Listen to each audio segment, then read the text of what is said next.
Folks, welcome back to another Intuitive Websites Internet Marketing Podcast. I'm Glenn Thayer. Tom and I today are going to talk about screen size.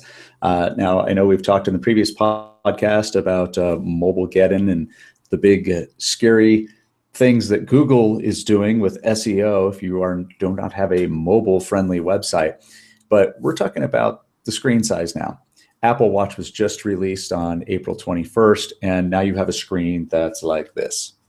So, Tom, obviously web developers, the first thing you want to do is, you're designing for this desktop and this beautiful HD display and how wonderful it's going to look.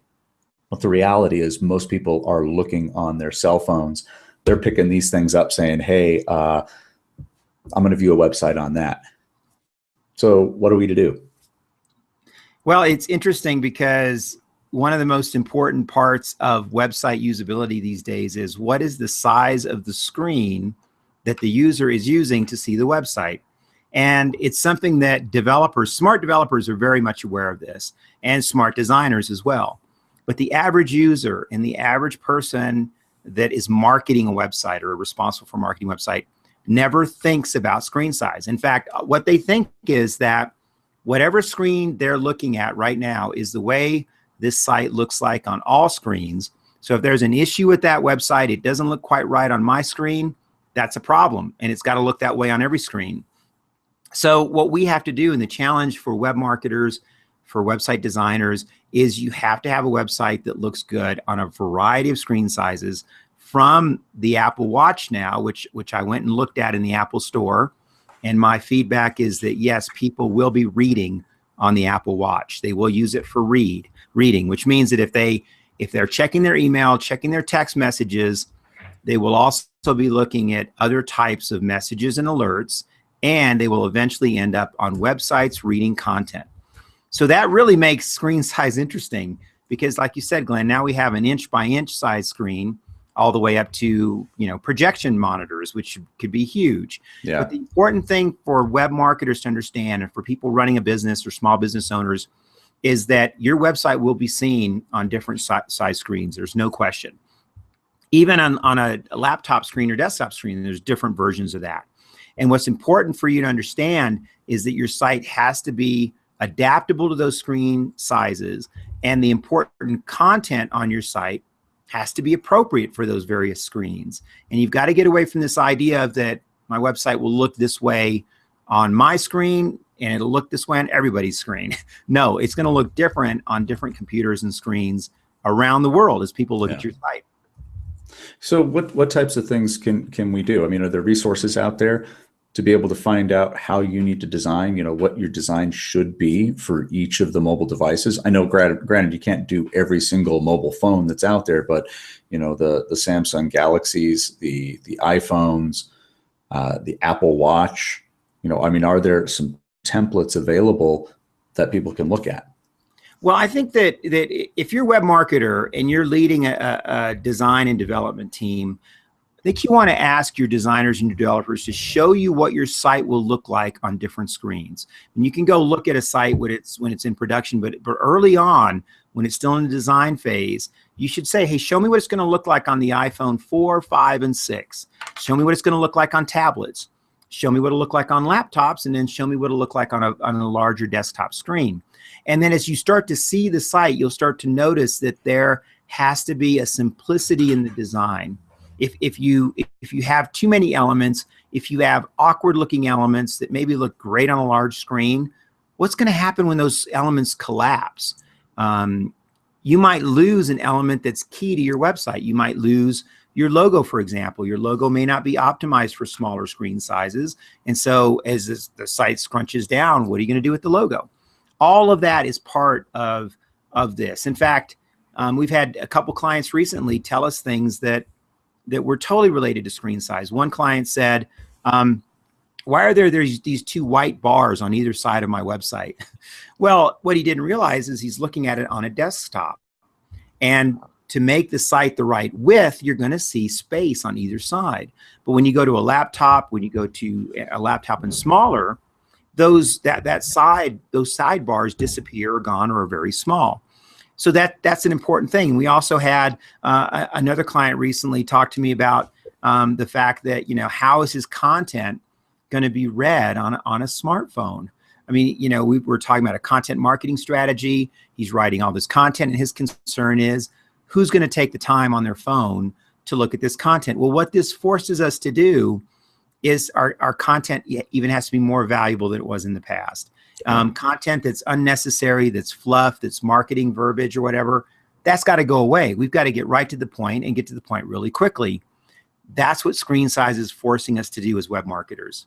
Now, I was trying to look it up. I did hear my brother, who's a designer up in Seattle, was telling me something about a design template that are available for graphic designers.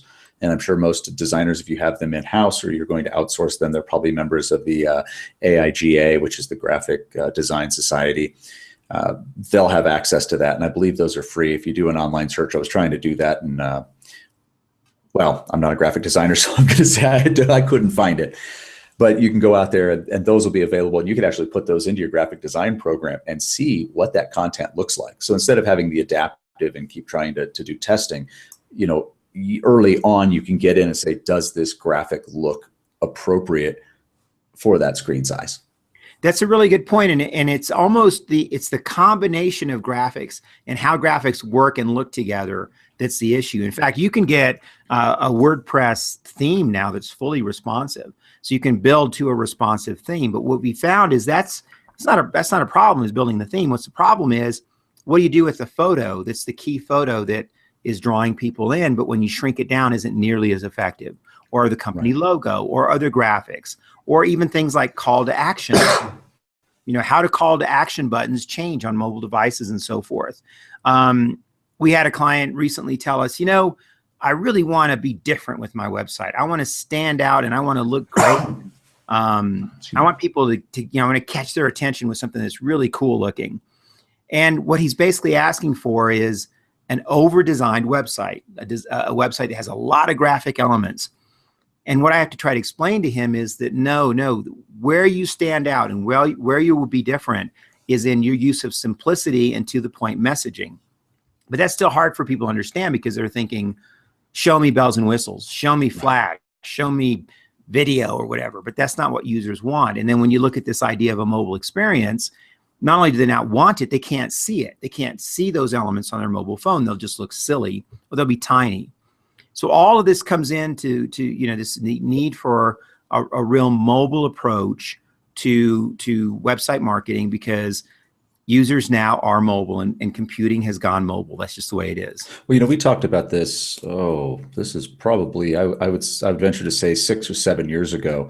And we were talking about website simplicity. When you show up to a website, and I think we use Netflix as the example, netflix.com. Right. And when you show up there, you go, what are we doing here? How difficult is it? It's easy. You want to start watching movies? Here, put your email address in here or sign in. It's very simple. And we started talking about that, and I think we're seeing a resurgence of that. Instead of having these beautiful websites that are driven by Flash and on that end of things, it's like, give us the real simple stuff. Put the video on there, because as long as you've got it linked up to YouTube, it's very simple to be able to it opens it up on the mobile device anyway, so they can watch the video. And you mentioned that the other gentleman that you're working with wants to put a bunch of content. Will somebody read it? Yes. My better half, she reads on her phone all the time, but it has to be content worthwhile. And once again, designing it, it's okay if you have 1,000 pages of content.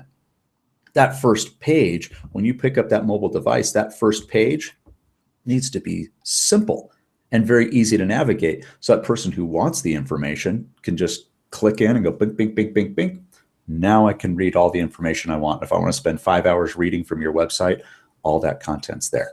Well, there's no question that people read on these devices. I mean, look at the Kindle and other book readers. I mean, there's more books sold for the Kindle than there are in regular print. And so what's happening with these books is they're being read on iPhones. They're being read on mobile devices. And what you just mentioned is absolutely critical.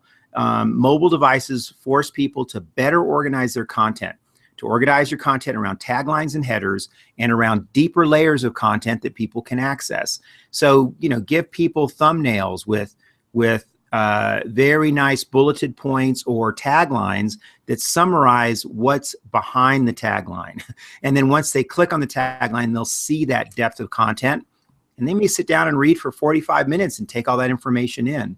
But the ideas of long pages with lots of content and unnecessary words, all that is going to be tossed out just because people don't have the patience for it. And with the Apple Watch coming out and the idea of having content on your wrist, well, now you don't even have to reach into your pocket anymore to get your phone.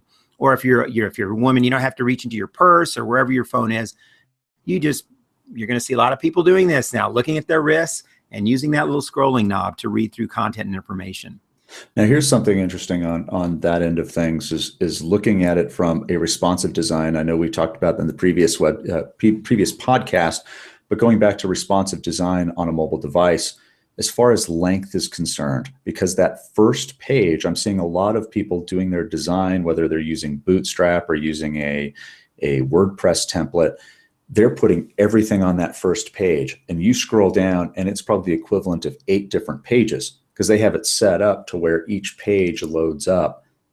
You know what I'm talking about when it's just right. One really, really long web page, instead of it being broken up. Here's the main page. Here's some of the things that were going on. Your responsive design isn't all of your content. It's just your first page, so you can go deeper.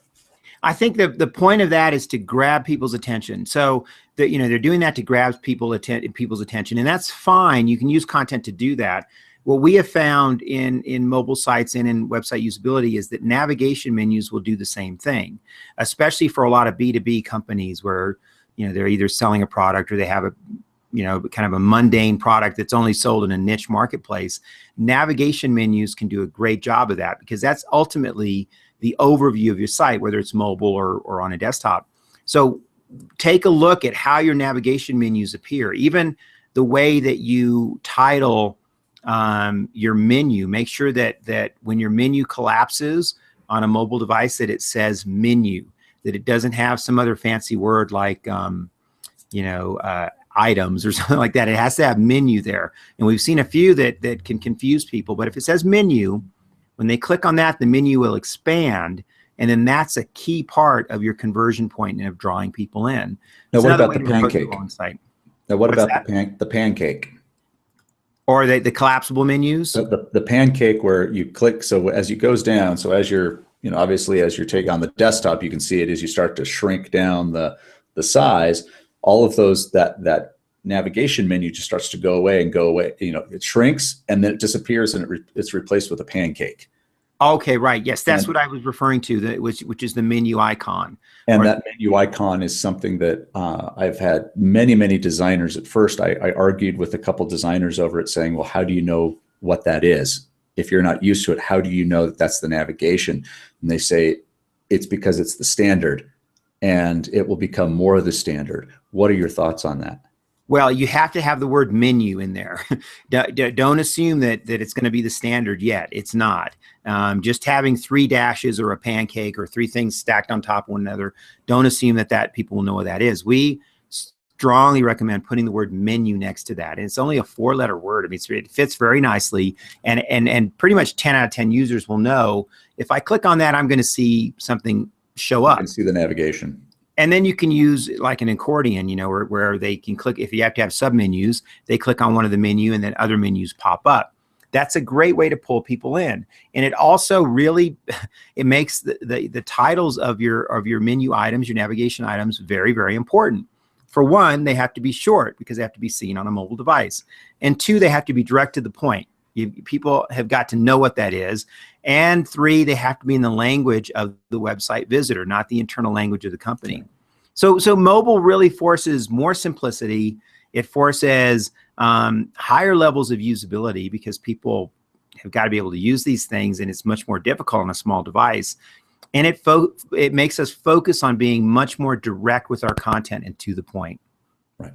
So what else do we need? What our viewers and listeners need to do for their action items? One of the top things you have to do is go look at your screen sizes right now in Google Analytics. You can do that under the technology section in Google Analytics. You can see screen sizes, you can see browsers, computer types, and so forth. You can see mobile.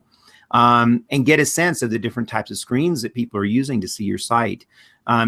If you have an e-commerce website and you start to see that you're getting orders from mobile devices, then I would do user testing on mobile devices and have people come into your office, get them on the phone and on their phone and watch them place an order. I think that's critical to see how they bounce around and what they look for and so forth. And really come back and look at your web marketing plan and your navigation structure and ask yourself the question, does this same structure work on an iPhone? Does it work on a mobile device? And then if that matches with your data you're seeing from Google Analytics, you're gonna have to make some changes and update your site. But the most important thing I want people to get out of this podcast by far is that screen size is important. In this case, size really does matter from small to large. And what you wanna do is realize that just because you use a certain size doesn't mean the entire world uses that screen size as well. There's a lot of variety there, and your website has to be ready for it.